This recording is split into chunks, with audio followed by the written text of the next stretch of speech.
This is the best moments of the Barbecue Central show in 10 minutes or less. Ever wish you could re-listen to your favorite interview or segment?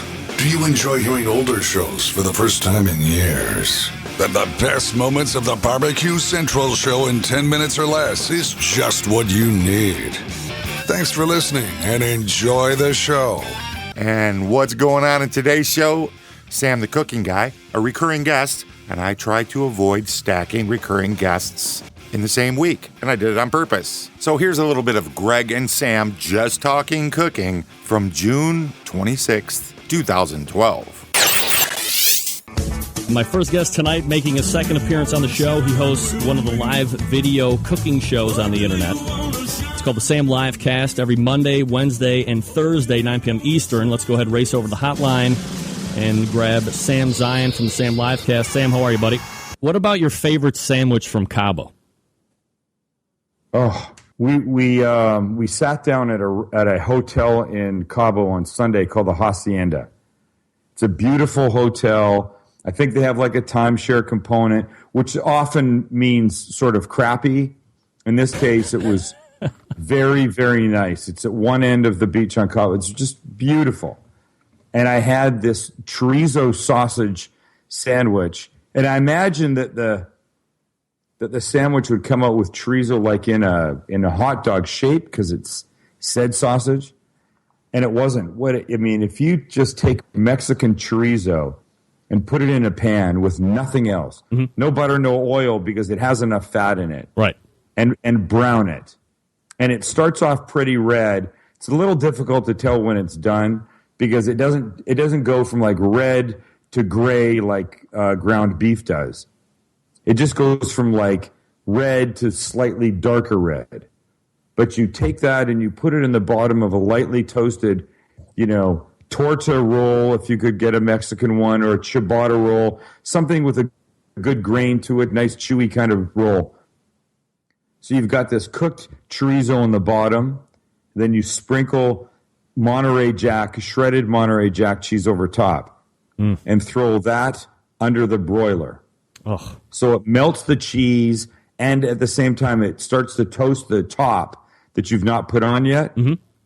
You take that out of the oven, and then you put guacamole, just a very simple guacamole, nothing really more than avocado, some fresh lime juice, and some salt mixed into guacamole shape. You put that on the top bun.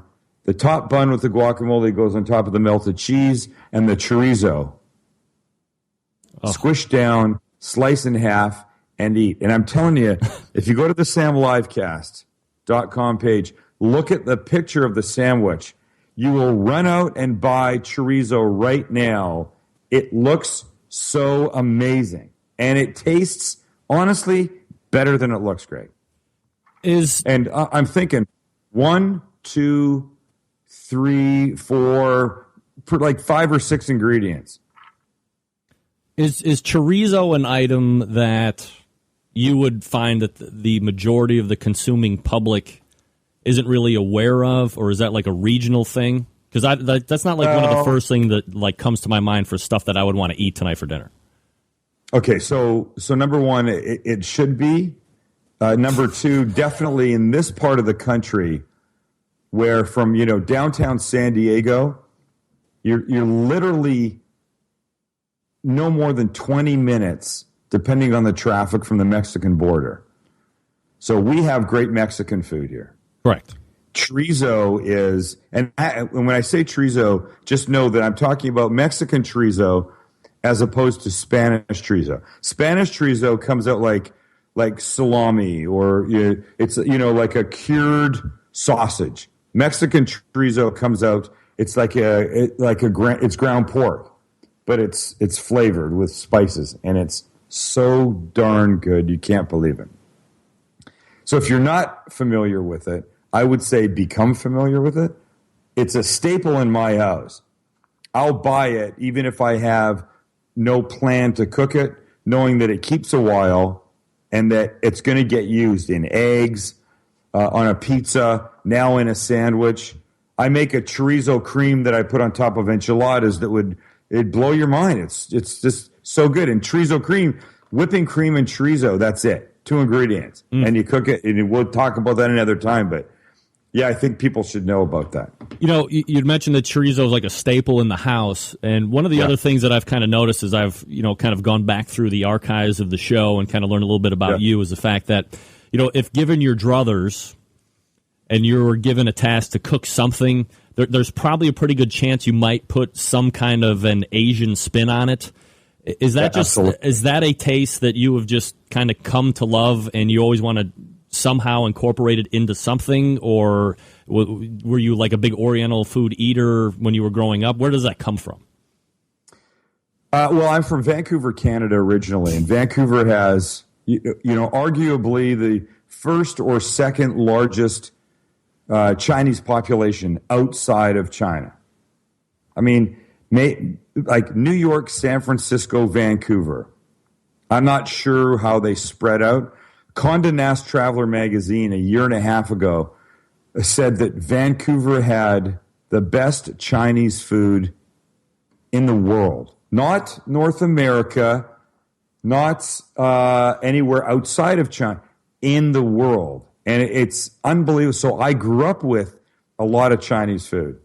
And the fact that I had a couple of very pretty Chinese girlfriends when I grew up didn't hurt. I mean, we ate a lot of, dim sum and all kinds of great stuff. So that being said, I've always had a particular sweet spot for Chinese and now Japanese food that's grown very important for me in the past few years. In fact, we went last night and had 3 couples, a great Japanese restaurant, like super authentic, very sort of family style kind of food that was really delicious. If I can throw a little bit of that in my cooking, I'm happy to do that. I like to vary what I do. I don't like to just only do one type of food. I just find it more interesting. It's like why I like a buffet, because there's the fresh stuff, there's the cooked stuff, there's the pastas, and I would argue that most restaurants that offer a buffet don't do anything particularly well, but I like the variety. That's what I like. As they say, and I like the variety. Variety is the spice of life. And there you have it. And if you know, you know. Thank you so much for listening. And until next time on the best moments of the Barbecue Central show in 10 minutes or less, I'm your host, John Solberg. I look forward to talking to you again soon.